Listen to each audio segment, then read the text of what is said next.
دوستو، جب ہم سارا دن کام کر کے رات کو اپنے بستر پر لیٹتے ہیں تو فوراً نیند آ جاتی ہے. پھر لیٹ کے اپنے موبائل فون میں سوشل میڈیا کا بے مقصد استعمال کرتے ہیں، جس سے ہماری نیند میں خلل پیدا ہوتا ہے اور ہم وہ رات بے چینی میں گزارتے ہیں. مسلمانوں کے لیے یہ ضروری ہے کہ سوتے وقت اللہ کا نام پڑھ کر سوئیں، اور جب ہم قرآن پاک کی سب سے طاقتور آیت یعنی آیت الکرسی پڑھ کر سوتے ہیں تو اللہ ہماری حفاظت کے لیے ایک فرشتہ بھیجتا ہے جو برے خوابوں اور تمام برائیوں سے پوری رات ہماری حفاظت کرتا ہے، اور ہم پوری رات اللہ کی حفاظت میں سکون کی نیند سوتے ہیں. قرآن پاک کا ہر ایک لفظ ایک معجزہ اور تمام انسانیت کے لیے ہدایت کا راستہ ہے. لیکن قرآن میں کچھ آیات ایسی بھی ہیں جو اپنے اندر موجود خصوصیات کی وجہ سے ایک اہم مقام رکھتی ہیں، اور قرآن میں آیت الکرسی کو وہ مقام حاصل ہے جس میں اللہ کی حاکمیت اعلیٰ کا بہترین خلاصہ موجود ہے، اور جس کی بنا پر یہ آیت قرآن کی سب سے بڑی اور سب سے اہم آیت تسلیم کی جاتی ہے. حضرت علی رضی اللہ تعالیٰ عنہ نے فرمایا کہ قرآن کی سردار آیت الکرسی ہے. جب ہم اس آیت میں موجود مقصد کو تلاش کرتے ہیں تو ہمیں معلوم ہوتا ہے کہ اللہ نے ہم پر کئی نعمتیں نازل کی ہیں، تو ہمیں اللہ کے سامنے سجدہ کر کے اس کا شکر ادا کرنا چاہیے.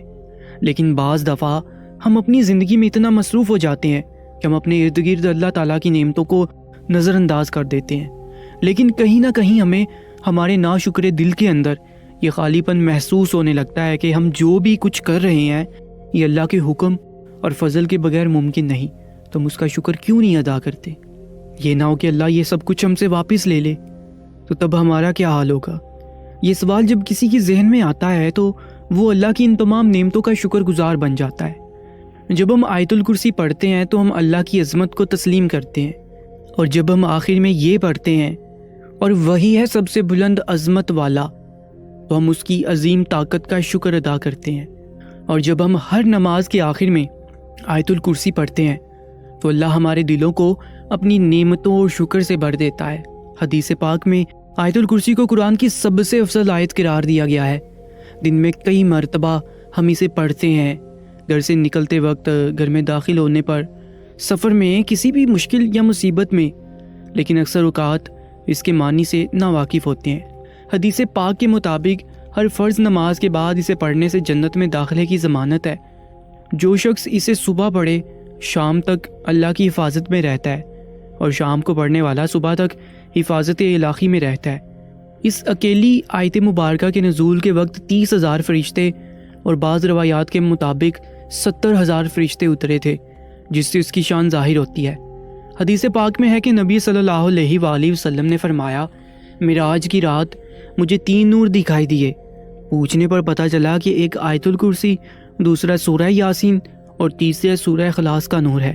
میں نے جب آیت الکرسی کے ثواب کے متعلق سوال کیا تو اللہ نے کہا، جو اس کا پڑھنے والا ہوگا وہ میری ضرور زیارت کرے گا، خواہ ایک ہی بار تلاوت کی ہو.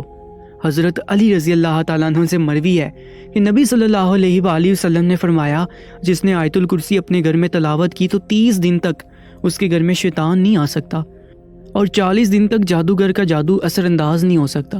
آیت کا اختتام اللہ کے 2 خوبصورت ناموں پر ہوتا ہے، یعنی الحی القیوم، یعنی وہ ذات جو خود اپنے بل پر قائم اور سب کو قائم رکھنے والی اور سب کو سنبھالنے والی ہو.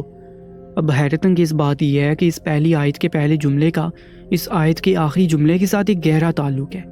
اس آیت کے آخری جملے میں پھر سے اللہ کے 2 نام آئے ہیں جو اس طرح ہیں، اور وہ یہ سب سے بلند عظمت والا.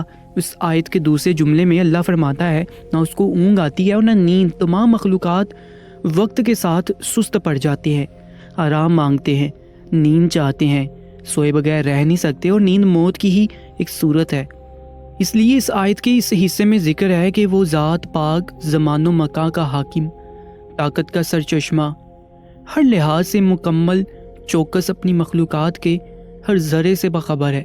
اب اس آیت کے 8ویں جملے میں دیکھیں کہ اللہ کیا فرما رہا ہے، اور اسے زمین و آسمان کی حفاظت تھکاتی نہیں ہے.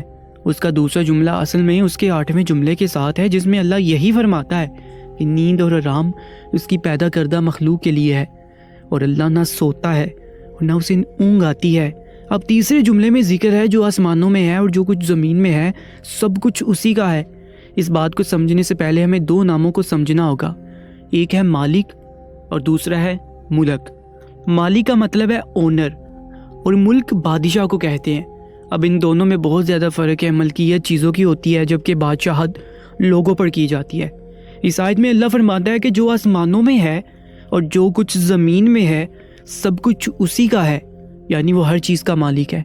اب اس آیت کے 7ویں جملے میں اللہ فرماتا ہے اس کی کرسی سب آسمانوں اور زمین پر حاوی ہے۔ جب اللہ اپنی کرسی کی بات کر رہا ہے تو مطلب وہ اپنی بادشاہت کی بات کر رہا ہے، اس لیے اللہ مالک بھی ہے اور ملک بھی۔ پھر چوتھے جملے میں اللہ کا ارشاد ہے کون ہے جو اس کے سامنے اس کی اجازت کے بغیر کسی کی سفارش کر سکے۔ پھر چھٹے جملے میں فرماتا ہے اور وہ اس کے علم میں کسی بھی شے کا احاطہ نہیں کر سکتے مگر جتنا وہ چاہے۔ اب چوتھا اور چھٹا جملہ ایک دوسرے کے ساتھ منسلک ہے، یعنی پہلا جملہ اور جملہ نمبر 9، دوسرا اور 8واں جملہ، تیسرا اور 7واں جملہ، چوتھا اور چھٹا جملہ ایک دوسرے سے منسلک ہیں۔ تو باقی کون سا جملہ رہ جاتا ہے؟